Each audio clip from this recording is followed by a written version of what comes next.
যেই কারণেই তারা ফিলিস্তিনি শতাব্দীর জঘন্যতম ঘটনা এবং ভয়াবহ মানবাধিকারের লঙ্ঘন হলেও তাদের দেখবেন কোনো আওয়াজ নাই কোনো দেশে। ইন্ডিভিজুয়াল কিছু নাগরিকরা সংগঠন কথা বলছে। তো সেই দিক থেকে এখন পার্বত্য চট্টগ্রামে একদিকে বার্মা অ্যাক্ট, আরেকদিকে আমাদের প্রতিবেশী রাষ্ট্রের একেবারেই দেশ স্বাধীনের পর থেকে ওই অঞ্চলে নানা ধরনের নাশকতা বিশৃঙ্খলা করার জন্য তাদের যে লেলিয়ে দেওয়া লোকজন, ডেইলি স্টারের মতো পত্রিকা একাধিকবার নিউজ হয়েছে যে পার্বত্য চট্টগ্রামের বিচ্ছিন্নতাবাদী সশস্ত্র গোষ্ঠীর কাছে উজি পিস্তল মানে ইসরায়েলি পিস্তল। তাহলে তারা ইসরায়েলি পিস্তল কোথায় পেল? তাদের ট্রেনিং হয় মিজোরামে, তাদের ট্রেনিং হয় সীমান্তবর্তী এলাকাগুলোতে, এবং স্পষ্টত ভারতের সহায়তা ছাড়া তাদের এই ট্রেনিং এটা সম্ভব না। এবং সন্তুল আর্মাদের তো আমরা দেখেছি তাদেরকে কিভাবে ভারত পৃষ্ঠপোষকতা করেছে।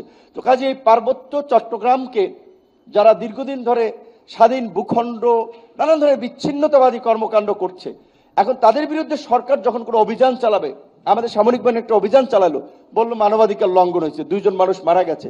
ওই দিক দিয়ে তারা যে গুলি করে আমাদের মানুষকে মারছে, পাহাড়ে যে একটা কলার ছড়ি থেকেও এই যে সন্ত্রাসী গোষ্ঠীগুলো চাঁদা নিচ্ছে, মুরগি থেকে পয়সা নিচ্ছে, এইগুলো নিয়ে বলবে না। তখন আমাদের যখন রাষ্ট্রের পর্যায় থেকে ব্যবস্থা হবে তখন তারা এটা নিয়ে কোশ্চেন রেজ করবে, ওইখানে আমাদের একটা বিপদ।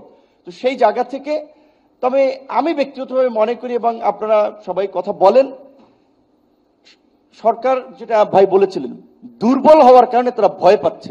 মানে আঞ্চলিক ভাষায় একটা কথা বলে, এইখানে নেতাকে বলছে গলাবাজি করতে পারে, জারি দিতে পারে, সেই নেতা অধিকারকে তাদের রাজনীতি তাদের স্বার্থের টুল হিসেবে ব্যবহার করে। মানবাধিকার একটা ভালো ধারণা, এবং আমি মনে করি ইসলামের সবচেয়ে মানবাধিকারের কথা বলা হয়েছে, প্রতিবেশীর হকের কথা বলা হয়েছে, একটা পশু পাখির হকের কথা বলা হয়েছে, যেটা আমরা মানবাধিকার বলতে পারি। তো ইসলামের চেয়ে মানবাধিকার কথা কেউ বলে নাই, কিন্তু পশ্চিমানা যে ন্যারেটিভে ব্যবহার করে সেটা স্পষ্টতই তাদের রাজনৈতিক স্বার্থে।